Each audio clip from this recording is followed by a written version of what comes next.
चलें जी, बिस्मिल्लाहिर्रहमानिर्रहीम।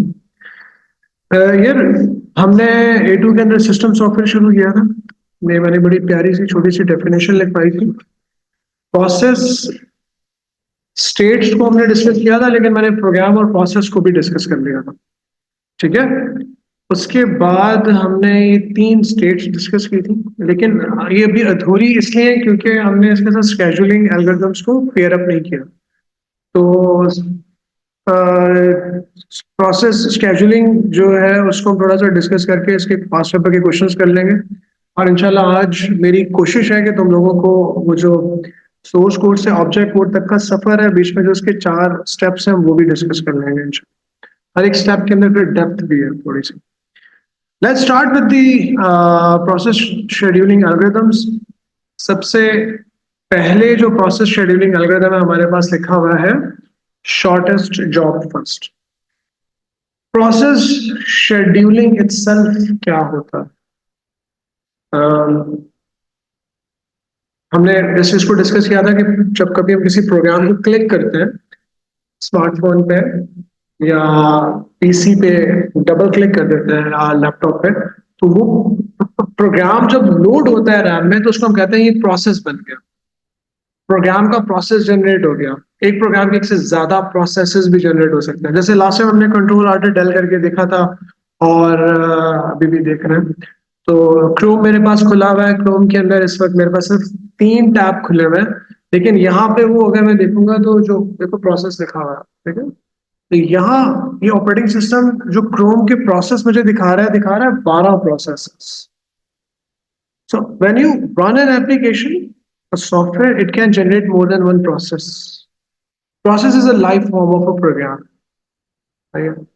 अब ये सारे प्रोसेस जो जो प्रोग्राम चल रहे हैं कॉन्करेंटली चल रहे होते हैं। मतलब अगर मैं पीसी पे गाने भी सुन रहा हूँ, एंटीवायरस भी चल रहा है, और मैं एमएस वर्ड के ऊपर टाइपिंग भी कर रहा हूँ, तो मल्टीटास्किंग हो रही है। ठीक है। तो जो सारे प्रोग्राम्स के प्रोसेस हैं वो बारी बारी कंप्यूटर जल्दी जल्दी चला रहा होगा, माइक्रो प्रोसेसर के ऊपर शेड्यूल कर रहा होगा बारी बारी, तुम थोड़े से चल जाओ, तुम थोड़े से चल जाओ, तुम थोड़े से चल जाओ। तो ये चीज कहलाती है प्रोसेस शेड्यूलिंग के। Operating system more than one applications को, एप्लीकेशन के प्रोसेसेस को प्रोसेसर के ऊपर कैसे चलाता है। शॉर्टेस्ट जॉब फर्स्ट का कॉन्सेप्ट ये है। प्रोसेस को समझने के लिए हमें ये कॉन्सेप्ट जानना जरूरी है कि एवरी प्रोसेस, इनको कुछ यहाँ पे कैटेगराइज कर देता हूँ। प्रोसेस ब्रश टाइम, ठीक है, अराइवल टाइम। ब्रश टाइम होता है कि किसी भी प्रोसेस को अपना टास्क कंप्लीट करने में कितना टाइम लगेगा। सही, time required for a process to complete its job, that is burst time. ठीक है। Time required by process to complete its task is burst time. Syllabus के अंदर हमारे ए लेवल्स में ब्रश टाइम का कीवर्ड लिखना जरूरी नहीं है। मतलब it's not like mentioned in syllabus anywhere, not in your CI book, but universally जब भी कभी ऑपरेटिंग सिस्टम को आगे जाके जितना भी पढ़ोगे तो इस टर्म को तुम सुनोगे। So good to know. तो यहाँ पे उसको डिफाइन नहीं करता है। Process, the time required by process to complete its task, वो पूरा लिखेगा। मैंने उसको शॉर्ट करके ब्रश टाइम लिख दिया। तो यार अगर हमारे पास एक से ज्यादा प्रोसेस मौजूद है, इसको 5 साइकिल्स चाहिए, इसको 8 साइकिल्स चाहिए, इस थर्ड प्रोसेस को 4 साइकिल्स चाहिए, सबका टाइम ऑफ अराइवल 0 है। मतलब जैसे ही तुम्हारा कंप्यूटर शुरू हुआ, स्मार्टफोन तुमने ऑन किया हुआ, तीनों process at the same time मौजूद थे। तो अगर तुम ये वाला एल्गोरिथम यूज कर रहे हो, शॉर्टेस्ट जॉब फर्स्ट, तो हसान सबूर कौन सा वाला प्रोसेस जनरेट होगा, रन होगा सबसे पहले? Sir P3। P3 होगा, क्योंकि हम शॉर्टेस्ट जॉब फर्स्ट को प्रेफरेंस देंगे। तो ऑपरेटिंग सिस्टम बोलेगा क्योंकि यार ये वाला प्रोसेस जल्दी खत्म हो जाएगा, इसका ब्रस्ट टाइम कम है, तो इसको हम पहले रन कर देते हैं, शॉर्टेस्ट जॉब फर्स्ट। अच्छा, उसके बाद ये वाला समझना आसान हो गया, राउंड रॉबिन का जिक्र कर लेते हैं। लेट्स सपोज के सारे प्रोसेस मौजूद थे और हमने जो है वो 3 साइकिल्स का फिक्स हमने टाइम क्वांटम्स बना दिया। राउंड रॉबिन के साथ ना हम अक्सर जिक्र करते हैं फिक्स टाइम स्लाइसेस। इसको बल्कि मैं दोबारा लिख देता हूं, RR फिक्स टाइम स्लाइसेस या क्वांटम। तो जब भी हम राउंड रॉबिन का RR का जिक्र करेंगे हम बोलेंगे फिक्स टाइम स्लाइसेस है। अब इस फिक्स टाइम स्लाइसेस के ऊपर जो मैंने एक टेबल बनाया हुआ है, P1 को 5 साइकिल्स चाहिए, P2 को 8 चाहिए, P3 को 4 चाहिए। आप P1 को रन करना शुरू कर दोगे। लेकिन अगर हम राउंड रॉबिन यूज कर रहे हैं तो 3 साइकिल्स खत्म होने के बाद अब देखो यहाँ पे ना एट द सेम टाइम हमने ये चीज भी बनाई। हम राउंड रॉबिन यूज कर रहे हैं तो रेडी से P1 को हम लेकर आ जाएंगे रनिंग के अंदर। लेकिन क्योंकि राउंड रॉबिन यूज कर रहे हैं, 3 साइकिल्स का हम टाइम क्वांटम यूज कर रहे हैं, टाइम स्लाइस, तो 3 चला के इसको वापस रेडी में भेजना है। क्योंकि उसको तो 5 साइकिल्स चाहिए थे ना, अभी तो उसको 2 साइकिल्स रहते थे। लेकिन हर किसी को इक्वल चांस मिलेगा। P2 को यहाँ पे हम इसको रेडी से रनिंग में ले आएंगे। थोड़ा सा चला, 3 साइकिल चला, इसको दोबारा रनिंग से रेडी भेज दिया, P3 को लेकर आ गया।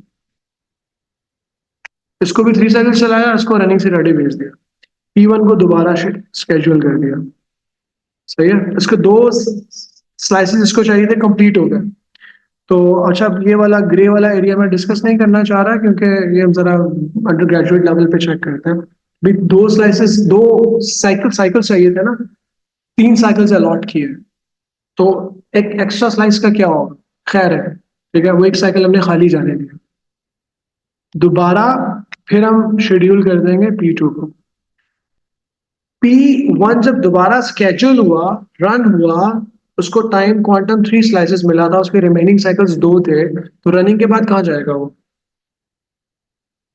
कंप्लीट हो गया ना, तो लीव द सिस्टम करेगा। Once the process get its task done while they're executing or running, they leave the system. तो ये भी एक स्टेट है, सिस्टम से निकल गया। ऑलराइट, तो बेटा राउंड रॉबिन से हमें ये चीज बड़ी अच्छी समझ में आ रही है कि रनिंग से रेडी, रेडी से रनिंग, और रनिंग से लीव द सिस्टम कैसे हो रहा है। और ब्लॉक में तब जाता है जब उसको आईओ इंटरप्ट आती है किसी भी process. First come first serve, बहुत आसान है। यहाँ समझाने के लिए इसके मैं थोड़े टाइम ऑफ अराइवल चेंज कर देता हूँ। क्या ये हमने RR को एक्सप्लेन किया। अच्छा, तो प्रोसेस स्केड्यूलिंग के अंदर अगर मैं जिक्र करूं फर्स्ट कम फर्स्ट सर्व का, हमारे पास प्रोसेस 1, प्रोसेस 2, प्रोसेस 3 मौजूद है। इसका लेट्स सपोज अराइवल टाइम 0 है, इसका अराइवल टाइम 2 है, इसका अराइवल टाइम 1 है। तो फर्स्ट कम फर्स्ट सर्व में यहां में सबसे पहले कौन शेड्यूल होगा? P1 को शेड्यूल किया जाएगा, पूरे 5 साइकिल चलेगा, खत्म। उसके बाद किसको शेड्यूल किया जाएगा? P P3 को, क्योंकि उसका अराइवल टाइम पहले, तो जैसे जो आ रहा है उसका वैसे नंबर लग रहा है। तो ये चीज आपकी हो जाती है फर्स्ट कम फर्स्ट सर्व के अंदर। Lastly shortest remaining time first, बड़ा इंटरेस्टिंग है। इसको हम स्केड्यूल किस तरह से करेंगे, इसके लिए नीचे मैं एक और वो बना देता हूँ। थोड़ा सा यहाँ पे मैं ट्विस्ट लाने की कोशिश कर रहा हूँ। P1 का हमने अराइवल टाइम रख दिया 0, और इसका मैंने अराइवल टाइम रख दिया 3, और इसका मैंने अराइवल टाइम रख दिया 5। सही है। अच्छा देखो, अब यहां मैं ड्रॉ कर रहा हूं शॉर्टेस्ट रिमेनिंग टाइम फर्स्ट। अच्छा, जिस लेवल पे जाके मैं भी समझा रहा हूं ना, इतनी डेप्थ नहीं चाहिए इंटू के अंदर, लेकिन it's good to know definition है। लेकिन राउंड रॉबिन को देखो हमने इस तरह से समझा तो हमें प्रोसेस की स्टेट्स भी समझ में आ रही। सही है ना, पीछे ये वाली रेडी रनिंग वाला पूरा आइडिया क्लियर हो रहा। तो यार शॉर्टेस्ट रिमेनिंग टाइम फर्स्ट में P1 आया, उसको टाइम कंप्लीट, अपना टास्क कंप्लीट करने के लिए 5 साइकिल्स चाहिए थे, अराइवल टाइम 0 था। तो हमने इसको चलाना शुरू कर दिया। जो तुम्हारा P1 है वो शेड्यूल हो गया प्रोसेसर के ऊपर, अब चल रहा है। 3 साइकिल के बाद तुम्हारे पास आ गया P2। P2 का ब्रश टाइम कितना है? 8। अच्छा, अब हम P2 को शेड्यूल नहीं करेंगे, हम P5 को कंटिन्यू करेंगे। अच्छा, व्हाट इफ समझाने के लिए P2 का जो ब्रश टाइम है मैं यहां पे कर देता हूं, चलो और छोटा कर देते हैं, इसको कर देते हैं सिर्फ 3। शॉर्टेस्ट रिमेनिंग जॉब फर्स्ट वाला मैं एल्गोरिथम रन कर रहा हूं। P1 चला 5, उसका ब्रश टाइम है, 3 साइकिल्स यहाँ पे कंप्लीट हो चुके हैं और P2 आ गया। P2 का कितना रिमेनिंग टाइम है? P2 का टोटल टाइम सिर्फ 3 है। P1 कितना चल चुका है? 3 साइकिल चल चुका है। P1 का कितना रिमेनिंग टाइम रह गया? तो अब रिमेनिंग टाइम P1 का कम है, P3 मैदान में आ चुका है लेकिन उसको 3 साइकिल चाहिए। तो यहाँ पे हम, हालांकि P2 का कम लिखा हुआ है यहाँ पे, लेकिन हम P1 को ही कंटिन्यू करेंगे अगले साइकिल्स के लिए भी, क्योंकि भाई उसके रिमेनिंग टाइम कम है ना, उसका रिमेनिंग टाइम कम है। तो ये एल्गोरिथम थोड़ा सा स्मार्ट है। अगर शॉर्टेस्ट जॉब फर्स्ट होता तो वो चुप करके उसी को उठा के डाल देता। तो हम 2 साइकिल और रन करेंगे, यहाँ 5 साइकिल हो जाएंगे और P1 ही स्केड्यूल होगा। अब P1 यहाँ पे कंप्लीट हो गया, 5 साइकिल कंप्लीट हो गए, 5 साइकिल कंप्लीट हो गए। इस मौके पे तुम्हारे पास P2 और P3 दोनों मौजूद है 5 साइकिल के बाद। तो अब वो P2 को स्केड्यूल करेगा क्योंकि वो देखेगा 3 साइकिल जिसके काम है। बेटा सबको समझ में आ रही है? ठीक है, शॉर्टेस्ट रिमेनिंग टाइम। जी। सर ये आप दोबारा इसको बता सकते हैं?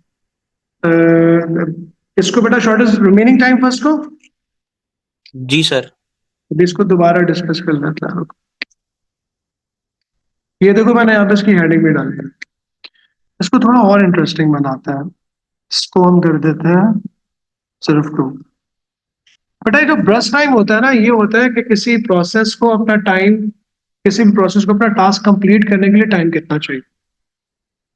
और arrival time, time of arrival का मतलब ये है कि वो कब आके हमारे सिस्टम के अंदर रेडी स्टेट में आया चलने के लिए। इसकी मैं एग्जांपल क्यों दिया करता हूँ कि प्रोसेस की एग्जांपल ले लो कि यार ये कुछ लोग हैं, प्रोसेसर की एग्जांपल ले लो कि डॉक्टर साहब हैं। ठीक है, तो एक मरीज है, पेशेंट, प्रोसेस को पेशेंट कह देते हैं, P मैच भी कर जाएगा। जो पेशेंट 1 है उसको लगेंगे 5 मिनट। ठीक है, रिसेप्शन पे बैठे हुए बंदे ने ऑलरेडी आइडिया लगा लिया इसकी बीमारी, इसको चेकअप वेकअप करने में 5 मिनट लगेंगे। पेशेंट 2 को लगेंगे 3 मिनट, पेशेंट 3 को लगेंगे 2 मिनट्स। सही है। अच्छा, अराइवल टाइम 0 का मतलब ये है कि जैसे डॉक्टर साहब आगे बैठे, रिसेप्शन के ऊपर आगे बंदा बैठा, पेशेंट 1 सबसे पहले आ गया।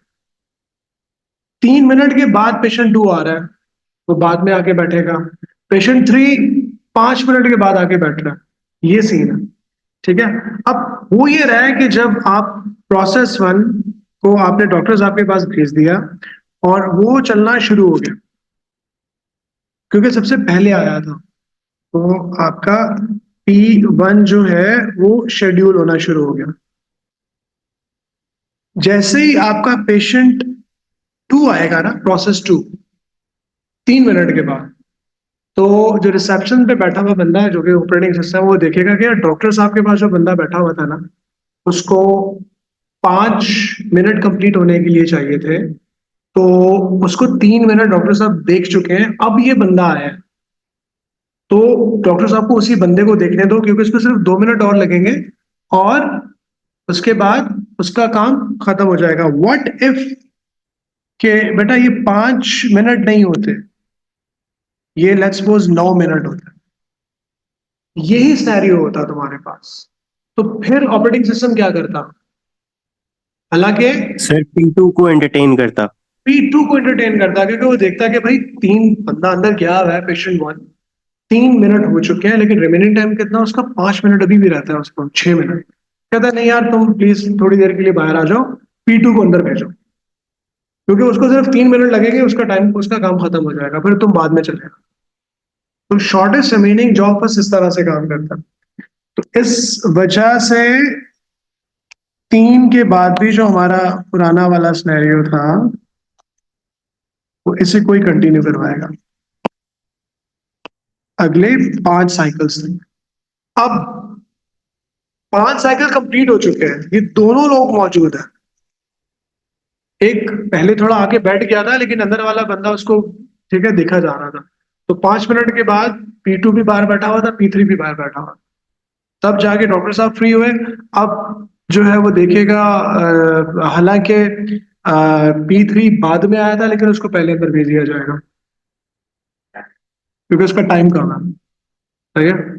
तो एल्गोरिदम इतने ही स्मार्ट होते हैं, वो इतना ज्यादा नहीं देखते कि यार देखो सिर्फ एक साइकिल का फर्क है तो चलो कुछ जाने देते हैं। ये वाली ह्यूमन इंटेलिजेंस एआई से भी आगे की चीज है। तो जो स्टैंडर्ड एल्गोरिदम्स होते हैं, दे फॉलो स्टैंडर्ड प्रोसीजर।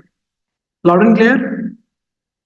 चले, थोड़ा शॉर्टेस्ट रिमेनिंग टाइम फर्स्ट को आप इस तरह से एक्सप्लेन करोगे, जब वो 2 से 3 नंबर की डेफिनेशन आ जाएगी कि shortest remaining time first calculates the remaining time of the process with respect to their arrival times and schedule the algorithms over the processor by calculating which process has the shortest remaining time। उसको calculate करके वो process को schedule करेगा। बाकी definition हमारे summary notes में बहुत अच्छी लिखी हुई है।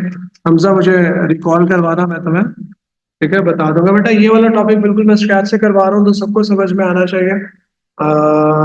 ये भी चैप्टर 16 ऑपरेटिंग सिस्टम का ही टॉपिक है। इसमें बहुत सारी चीजें कवर होगी, लेकिन इसको समझने के लिए हम बड़े सिस्टमैटिकली चलेंगे। बेसिकली ये टॉपिक है ट्रांसलेटर्स।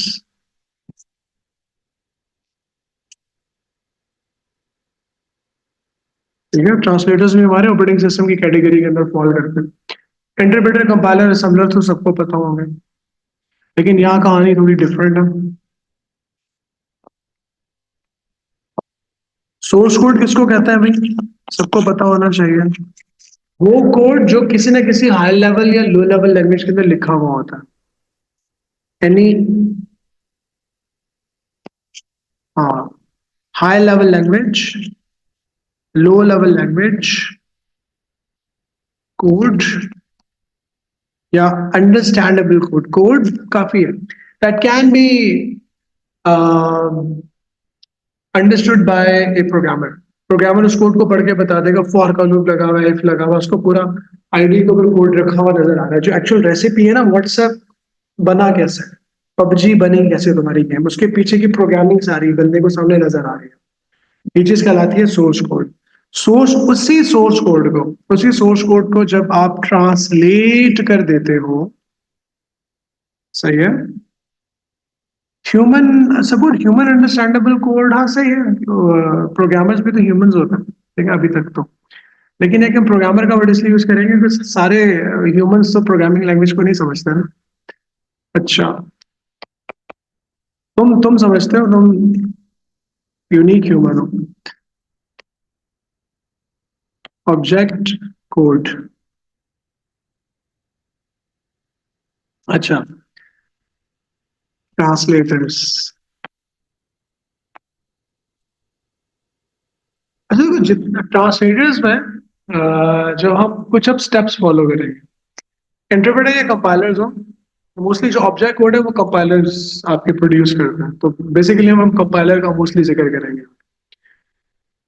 कंपाइलर अभी तक हम कहते थे यार वो वन गो में ट्रांसलेट करता है, तो वो एग्जीक्यूटेबल फाइल जनरेट कर देता है, तो वो एरर रिपोर्ट्स एंड में प्रोड्यूस करता है। ये एएस लेवल की पुरानी बातें होंगी छोटे बच्चों के लिए। तो बड़े बच्चों के लिए ये है कि सोर्स कोड का सबसे पहले होगा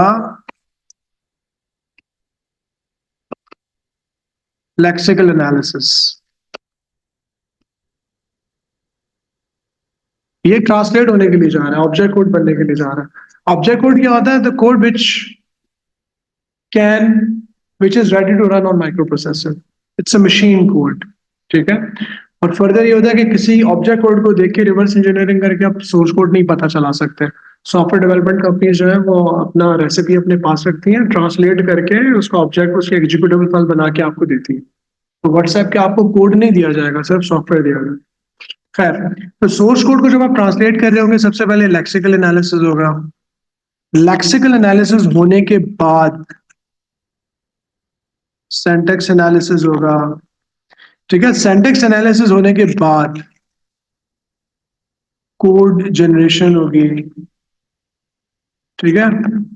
और कोड जनरेशन होने के बाद कोड ऑप्टिमाइजेशन हो गया। अब लेक्सिकल एनालिसिस के अंदर हम ये चीज पढ़ेंगे, लेक्सीम्स और टोकन्स, ये किस तरह, ये क्या चीज है, किस तरह से लेक्सिकल एनालिसिस कैसे होता है। सिंटैक्स में क्या था, बैकस नर फॉर्म, ये हम पढ़ेंगे कि सिंटैक्स डिजाइन कैसे होता है। कोड जनरेशन में खैर कुछ भी नहीं है। और जो कोड ऑप्टिमाइजेशन है, इसके अंदर हम असेंबली लैंग्वेज को यूज करते हुए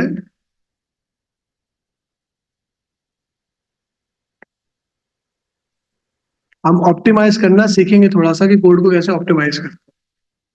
वैसे हाई लेवल लैंग्वेज के अंदर भी ऑप्टिमाइजेशन करते हैं कंपाइलर्स, आईडीई स्मार्ट कंपाइलर्स, लेकिन हम असेंबली लैंग्वेज लेवल के ऊपर जाके करेंगे।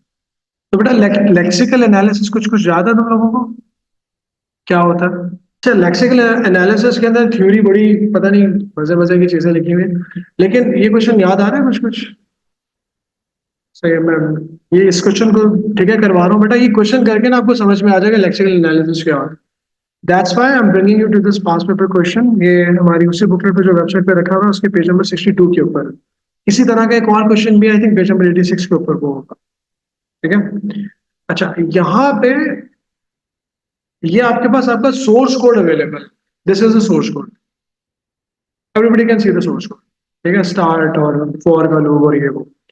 अब लेक्सिकल एनालिसिस में क्या होता है, वो पहला स्टेप होता है जिसमें वो उसको हेक्स कोड्स में या मशीन कोड्स में कन्वर्ट करना होता है। किस तरह से करता है, कंप्यूटर के पास जितनी भी कमांड्स हैं, फॉर एग्जांपल आउटपुट है, फॉर का लूप है, ये असाइनमेंट ऑपरेटर है, टू लिखा हुआ है, एंड फॉर है, ये प्लस का सिंबल है, ये चीजें कंप्यूटर को ऑलरेडी पहले पता होती है। आईडीई को, पाइथन को, वीबी को, जावा को पहले से पता होती है ये फॉर है, ये एंड फॉर है। कुछ भी प्रोग्रामर प्रोग्राम बनाते हुए वेरिएबल्स को यूज करते हैं, जैसे स्टार्ट उसने यहाँ पे यूज किया, काउंटर यूज किया हुआ है, खुद से किया हुआ ना। हर प्रोग्रामर अपनी मर्जी से वेरिएबल को नाम दे सकता है, और कुछ कांस्टेंट वैल्यूज दी हुई है, जैसे ये है, ये है। इनको भी वो अपने पास एक टेबल बना के स्टोर करता है, इनको भी तो उसको बाइनरी में कन्वर्ट करना होता है मशीन कोड। तीसरी चीज ये कमेंट्स है, इनको तो वो इग्नोर कर देता है, ठीक है? तो जो कमांड्स, ऑपकोड्स, ऑपकोड का मतलब कमांड, ठीक है, उसका उसके पास टेबल ऑलरेडी मौजूद होगा, जिसको वो टोकन कह रहा होता है।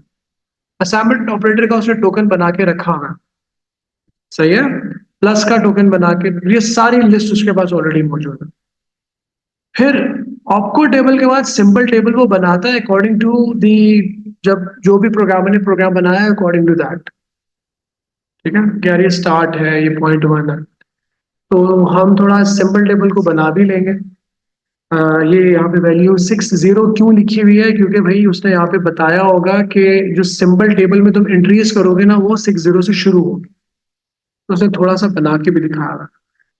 अगर नहीं भी किया दिया होता, हमें पता होना चाहिए था कि 60 से शुरू होगी, उसने बता दिया होगा। तो लाइन बाय लाइन लेके चलेगा। सबसे पहले उसको सिंबल मिला, सिंबल वेरिएबल, वेरिएबल या कॉन्स्टेंट, ठीक है, ये सिंबल हो गया वेरिएबल या कॉन्स्टेंट। तो स्टार्ट को उसने यहाँ पे रखा, 60 दे दिया, उसको वेरिएबल डिफाइन कर दिया। असाइनमेंट ऑपरेटर तो ऊपर आपको टेबल में है ना, इसको तो नहीं करेगा, वेरिएबल एंड कॉन्स्टेंट। इस कांस्टेंट को उठा के उसने सिंबल टेबल में डाल दिया, उसको अगली वैल्यू हैग 61 दे दी। नीचे आओ, फॉर को उठाएगा वो सिंबल टेबल में, नहीं उठाएगा क्योंकि ऑपको टेबल में ये कमांड है। काउंटर को उठाएगा, उठाएगा बिल्कुल, क्योंकि ये वेरिएबल है। तो काउंटर को आप यहाँ उठा के लिख दोगे, और इसको वो बोल देगा 62, उसी तरतीब में लेके चलेगा। आप इसको भी मेंशन कर दो कि यार ये वेरिएबल है। काउंटर को लिखा, काउंटर हो गया, assignment operator, start already table के अंदर मौजूद है, 2 10 10 नई चीज आ गई, और ये वेरिएबल कांस्टेंट है, उसने यहाँ पे इसको 10 लिख दिया। 63 की वैल्यू दे दी, इसको उसने बोल दिया ये कांस्टेंट। अच्छा, उसके बाद एंड फॉर हो गया, काउंटर हो गया, प्लस हो गया, स्टार्ट हो गया, आउटपुट। स्टार्ट ऑलरेडी टेबल के अंदर मौजूद है, काउंटर सिंबल है लेकिन ऑलरेडी टेबल में मौजूद है, और कोई नहीं है, सिंबल टेबल बन गया। सिंबल टेबल कंप्लीट हो गया। ऑपकोड उसके पास टेबल ऑलरेडी मौजूद है। अब ये जाके इन टोकन्स को यूज करते हुए नीचे इनका इसको ट्रांसलेट कर देगा। यहाँ पे ट्रांसलेट कैसे कर रहे हैं? This is the source code, नीचे यहाँ पे लेक्सिम्स बनाना। तुम्हारे पास तो पास पेपर्स होंगे, तुम तो आराम से कर लोगे। अच्छा, इसको बंद कर देते हैं।